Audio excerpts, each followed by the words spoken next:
Welcome back. This is WTV News Review with Linda Kruger and Elijah Mwangi here, and we thank you for joining us this afternoon. Now, moving on to our second part, we are looking at some sad news here. Linda, we have a story here from Nyeri. A farmhand rapes and kills a Form 3 students. Now, this is a bit disturbing because it just happened that, and the most unfortunate bit is he's on the run, but police officers have launched a manhunt for the prime suspect.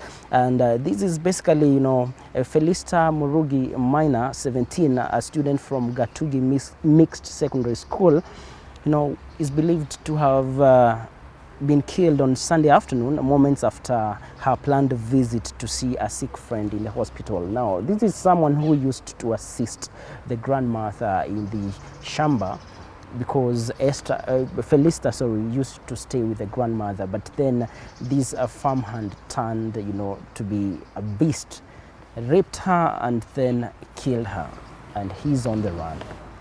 Truly a sad state of affairs there for the young girl. Very, very, very sad state of affairs. And I do hope they get the culprit. They do get to capture the culprit in good time and prosecute him. And maybe just to highlight that, in line with the rape cases in the country, we have the launch of a movement by Equality Effect, a Canadian initiative that promotes better handling of defilement and rape cases against children and women. And here they say that they have trained 700 officers on how to handle defilement and rape cases.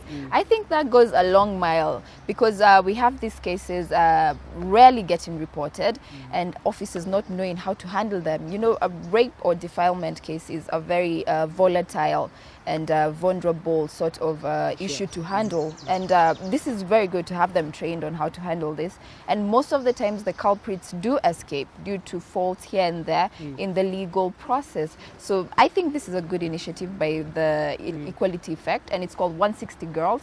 And they did have a landmark case in the High Court that they just recently won, and that's amazing. I think it's good work, and we should be seeing an improvement in that area. Sure, I think there is a great need to sensitize, or rather educate people on how to handle such cases. Because I think pushing a case, to the end, a rape case, I think it has been a nightmare for some. And of course, I know maybe it's still being pushed. You remember the other day we were talking about Mugoerimo in Githurai. And I think it's very hard for even the person who is pushing that case at one point to prove that indeed such and so was raped if there is no evidence. Of course, we've been having cases, you remember even our members of parliament at one point have been implicated in such cases. And, it's quite unfair, so to speak, when you see that the rich man's justice is becoming the poor man's dream when it comes to corridors of justice. But I think it all depends with how, you gather evidence and all that. So for the Canadians who are coming up with such an initiative, I think it's something good. Indeed. And it cannot have come at a better time because now this is a very interesting, still in Nyeri County. I think this is one of the counties that has been making news for all the wrong reasons when it comes to matters about gender-based violence all that, because this is not the first time we are hearing Nyeri County being in the media for rape cases or sexually being abused and all that. Now this is quite very interesting, or rather quite strange. Gold told me to sexually assault 12-year-old girl. Man tells court. This is a man who a man who attempted to defile a 12-year-old girl, claiming that he was under instruction from God to do so, but he has been jailed for 10 years. There we go. I mean, these myths and random rituals that seem to be propagating some of this. I mean, here we have UNICEF saying that girls are raped in Kenya, some as young as 3 months. 1 out of 3 girls in Kenya is raped, some as young as 3 months. And when you go deeper into these situations and areas and find out the root cause, You hear reasons such as this, Elijah. God told me to do that. I know. I think, of course, they have not indicated whether this man was subjected to some medical examination to know whether he is sane or not. Oh, yeah. But one thing that the magistrate confirmed is asking this culprit, do you know the consequences of what you did? He said yes. But as far as I was concerned, in fact, God told me to do that because eventually this girl will be my wife. So we are left wondering which kind of a society are we living in. Of course, that's quite a strange case, as I had said. But no, this is what in fact he said. It does not matter if I'm jailed or not. The marriage will still take place. God has chosen the girl for me, and nothing will stop. I think that's insanity as far as I hope I'm he concerned. did get a psychiatric evaluation. Yeah, there should be, because now Wow. that's quite strange.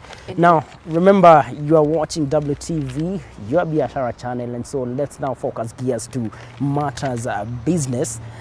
You may no longer need a partner to register a company. This is according to the new regulation or legislation that has been done, and it will now be easy to form a single member company following the enactment of the Companies Act 2015 and the publication of its guidelines. I think this is quite, it opens gates to do business, because initially, you remember, you needed to have one. Previously, the law made it mandatory that to qualify for registration, a company must have at least 2 members. Yeah. But now the new law gives investors a chance to go alone and do the business. Oh yeah, I mean, we've been waiting for the Companies Act 2015 for a while now, and because it's gonna bring in a lot of big milestones in the business world. And I mean, such regulations do promote business and, you know, tax collection. So everybody's looking at a win-win situation. A win-win situation. Oh yeah. Exactly. And you know, sometimes one may ask, why should I register a company instead of just doing my sole kind of business? But I remember there was one time I was interviewing, you know, someone who is so passionate concerning the youth and business. This is the TNA chairman, Honorable Johnson Sakaja. You remember, he's the person who was moving this motion of 30% of businesses should go to the young people and all that. Yeah. And one thing that was very clear, and he was advising the young guys, I think it's the high time you learn how to do business. Maybe you may not need a sole business as per now, but register a limited company, simply because when you do a limited company, you kind of distance yourself from the business. Exactly. That means even when you go to borrow money, it's the company that is being given money, not you. Yeah. So you have limited liability, which I think is very important. And so for those who are asking, why should I go the company way instead of just doing my sole proprietorship outside there, I think it should be very clear. And now it has even been made easier. Yes, it's pretty easy. It's pretty cheap.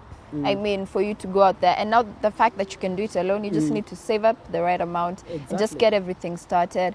We have that rule about 30% going to the youth, women, and disabled. So, I mean, everybody should take advantage of that opportunity, and let's get our economy booming. Yeah, exactly. So for the tenders, if you don't have a company, you can even now register a company alone and get started. And of course, WTV, your Biashara channel, will always support you. It may not be wrong to say we have some of the most competitive rates for advertising your business, so maybe you need to visit us. Now let's still focus on business and go to the next story. Linda, FastJet entry sparks price war on Nairobi Dar es Salaam route. Now this is a new aircraft, so to speak. FastJet East Africa made, you know, its first touchdown at JKIA.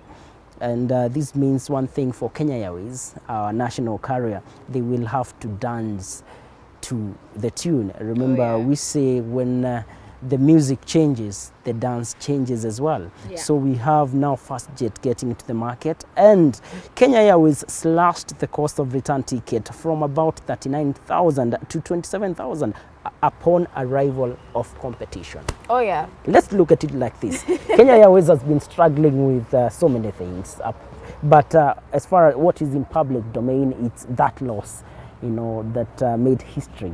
Remember the 25 billion in terms of loss. That was quite shocking.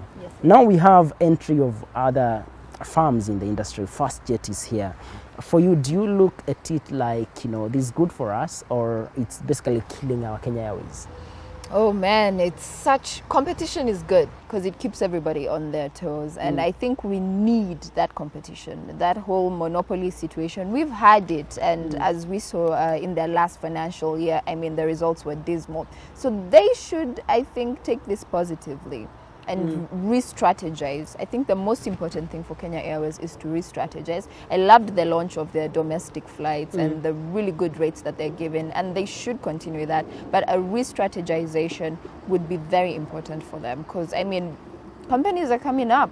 Other airlines are growing. I mean, Ethiopian Airlines has really moved up at the top. So we need to see a bit more new and fresh kind of direction, a new fresh direction coming in from Kenya Airways if they want to give us a profit in their next financial year. I think they must up their game, because you can imagine moving from 39,170 to 27,000. This is more than 10,000, you know, being forced to really go down. That means if you're not so good with your strategies, then you might not be in the market for long. Considering where they are coming from, I think they must really look at all the factors that are shaping up their market. Now moving on to the ever-changing, ever-interesting world of sports. Last night we had the FIFA Awards, FIFA Football Awards, commonly known as Ballon d'Or, or rather the Golden Ball. And it was very interesting to see. Of course, maybe I should have started by talking of the people that were there, the nominees, or rather the finalists. Of course, we had Messi, Lionel Messi, who plays for Barcelona, and is from Argentina. Then, of course, we had Cristiano Ronaldo from Portugal, who is currently playing for Real Madrid. And then we had Neymar, who is also playing for Barcelona, a Brazilian. And it was very interesting because before the winner was announced, some people were saying that, you know what, Cristiano might end up taking, you know, that Ballon d'Or, but Messi took it. Oh yeah. Your own assessment of that? I know you're a Manchester United fan, and being a Manchester United fan, I don't know why you've never moved on, that Cristiano moved from Manchester United. So you still support him. It's okay. Your own assessment of Ballon d'Or. Cristiano is a good player, Elijah. His skill is immense, and I mean, he's always pushing the boundaries to be a better player. And I really hoped he'd take it, but you know, the best got it, Messi, and that's all right, you know. Who did you have your money out for? For me, I've always seen Messi as the messiah of football.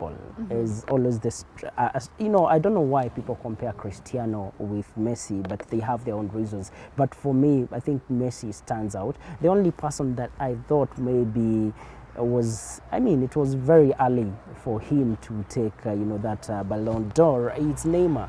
Neymar, 23, considering, you know, I think he has a lot of time to really go for that. And to kind of prove himself, you know. To prove himself. Oh yeah. Oh, yeah. And Messi took it for the 5th time. Of course, congratulations to Barcelona, Argentina, and all the supporters of La Liga. Now we come to the end of our show, but remember, you can always give us feedback. Our Twitter handle is WTVK, or else you can also communicate to us directly at Lynn Kruger, and then at It's Elijah Mwangi. Let's keep this conversation going. See you tomorrow.